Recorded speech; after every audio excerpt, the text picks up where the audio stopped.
ചരിത്രമുറങ്ങുന്ന മട്ടാഞ്ചേരിയിലേക്കും പരിസര പ്രദേശങ്ങളിലേക്കുമാണ് ഇന്നത്തെ നമ്മുടെ യാത്ര. നമുക്ക് ചുറ്റുമുള്ള ചരിത്രപരവും സാംസ്കാരികവുമായി പ്രാധാന്യമുള്ള സ്ഥലങ്ങളെ പരിചയപ്പെടുത്തുന്ന വീഡിയോകളുടെ ഒന്നാമത്തെ ഭാഗത്തിലേക്ക് എല്ലാവർക്കും സ്വാഗതം. ഇതാണ് തോപ്പുംപടി പഴയ പാലം.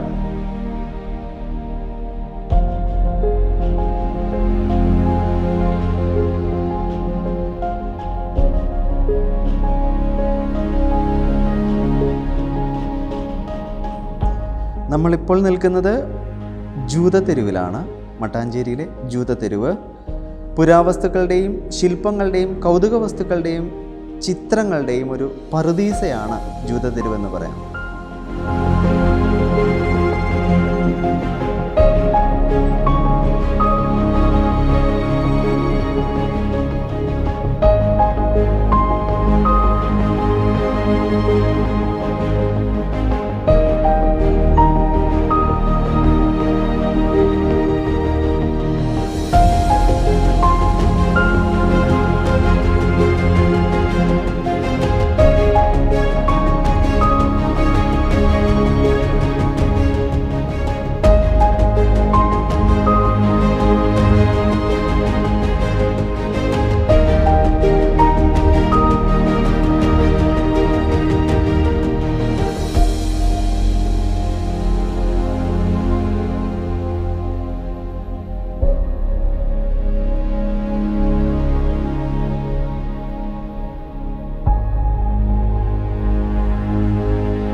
മട്ടാഞ്ചേരി ജൂതത്തെരുവിലെ ഏറ്റവും പ്രധാനപ്പെട്ട കാഴ്ച എന്ന് പറയാവുന്നത് സിനഗോഗാണ്, ജൂത ദേവാലയം.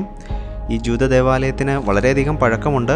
ലോകത്ത് നിലനിൽക്കുന്ന സിനഗോഗുകളിൽ ഏറ്റവും പഴക്കമുള്ള സിനഗോഗുകളിൽ ഒന്നാണ് നമ്മുടെ മട്ടാഞ്ചേരിയിലെ സിനഗോഗ്. 1567 മലബാറി യഹൂദരാണ് ഈ പള്ളി പണിതത് എന്ന് വിശ്വസിക്കപ്പെടുന്നു. കോമൺവെൽത്ത് രാജ്യങ്ങളിലെ ഏറ്റവും പഴക്കമുള്ള യഹൂദ ദേവാലയമാണ് മട്ടാഞ്ചേരിയിലെ പരദേശി സിനഗോഗ്. വാക്ക് തന്നെ സൂചിപ്പിക്കുന്നുണ്ട്, പരദേശി എന്ന് പറഞ്ഞാൽ ഫോറിനർ.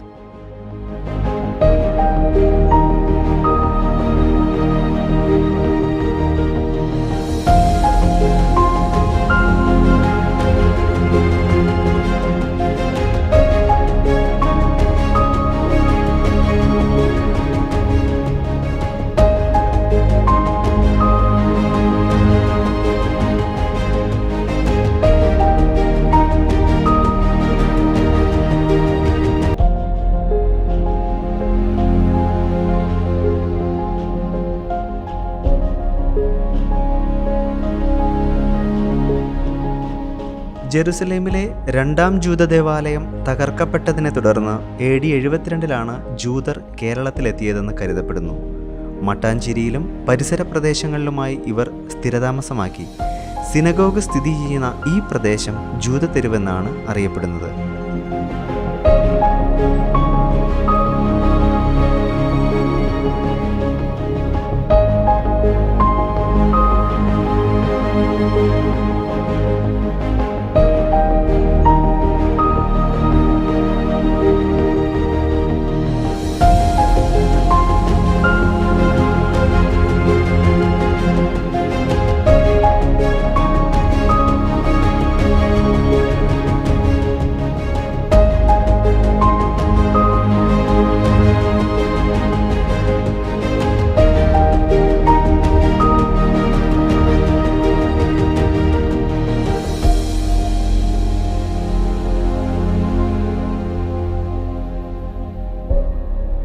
മട്ടാഞ്ചേരിയിലെ മറ്റൊരു ആകർഷണ കേന്ദ്രമാണ് മട്ടാഞ്ചേരി കൊട്ടാരം എന്ന് പറയുന്നത്. ഡച്ച് കൊട്ടാരം എന്നും അറിയപ്പെടുന്ന മട്ടാഞ്ചേരി കൊട്ടാരത്തിലേക്കാണ് നമ്മൾ പ്രവേശിക്കുന്നത്.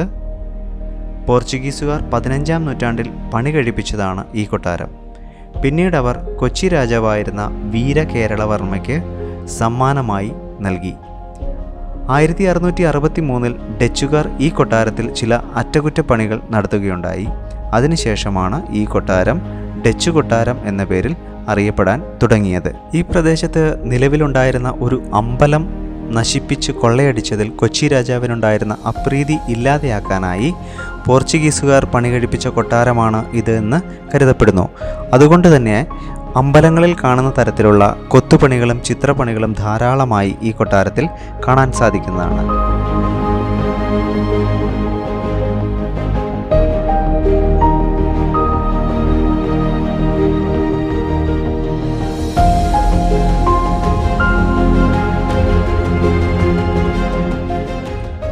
രണ്ടായിരത്തിലേറെ ജൂതന്മാരുണ്ടായിരുന്നു കൊച്ചിയിൽ.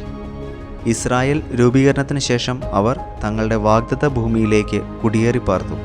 ഇപ്പോൾ വിരലിൽ എണ്ണാവുന്ന യഹൂദർ മാത്രമാണ് ഇവിടെ ഇപ്പോഴുള്ളത്.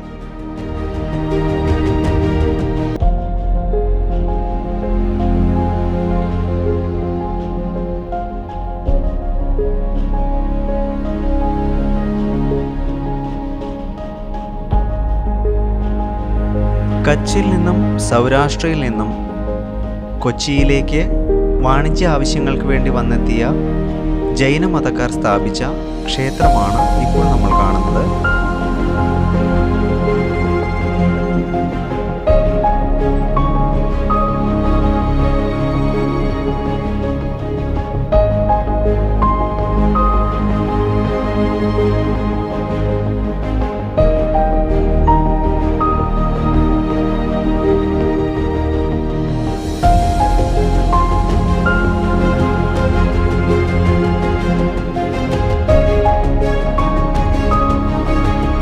ഇതാണ് കൊച്ചിയിലെ പ്രശസ്തമായ സെൻറ്റ് ഫ്രാൻസിസ് ചർച്ച്. ഇത് 1503 നിർമ്മിക്കപ്പെട്ടത്. ഇന്ത്യയിൽ ഇപ്പോൾ നിലവിലിരിക്കുന്ന യൂറോപ്യൻ പള്ളികളിൽ ഏറ്റവും പഴക്കമുള്ള പള്ളികളിൽ ഒന്നാണ് ഇത്. ചരിത്രപരമായി വളരെയധികം പ്രാധാന്യമുള്ള ഈ പള്ളി യൂറോപ്യൻ അധിനിവേശത്തിൻ്റെ ഒരു മൂകസാക്ഷിയായി ഇപ്പോഴും നിലനിൽക്കുന്നു.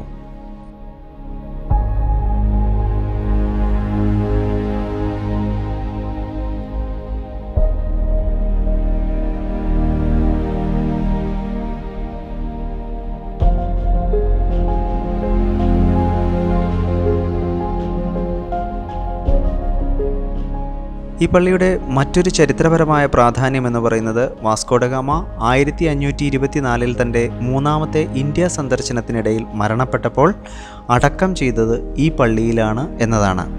14 വർഷങ്ങൾക്ക് ശേഷം അദ്ദേഹത്തിൻ്റെ ഭൗതികാവശിഷ്ടങ്ങൾ ലിസ്ബണിലേക്ക് മാറ്റുകയുണ്ടായി. യാത്രകൾ അവസാനിക്കുന്നില്ല. കൂടുതൽ കാഴ്ചകളുമായി അടുത്ത വീഡിയോയിൽ വീണ്ടും കാണാം.